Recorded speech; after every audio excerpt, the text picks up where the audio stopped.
Hi everyone! Andito tayo ngayon sa General Santos City. Nag-ikot tayo and nakita na natin na devastated talaga and hindi maganda yung kalagayan ng ibang mga structures dito.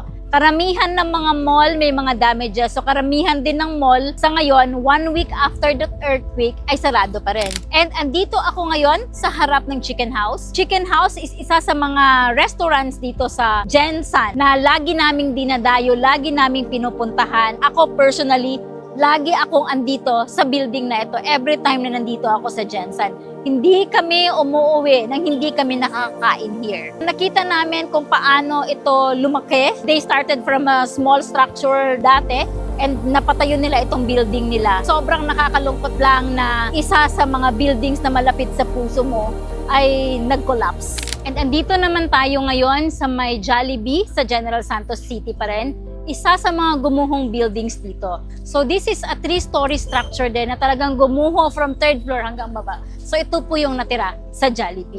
Ito ay eye-opener sa mga katulad kong mga professionals dahil mas kailangan naming pagbutihin ako bilang architect at ang kasama kong mga engineers na masigurong yung mga buildings na dinedesign namin ay makakastand sa mas malalaking earthquake na darating in the future. This is also a reminder sa mga property owners na masiguro natin na yung investment natin sa bawat building na pinapagawa natin ay siguradong dumadaan sa maayos na pag-aaral ng mga professionals. We should not just invest on materials and labor costs. We should also invest in the right professionals to design your structure.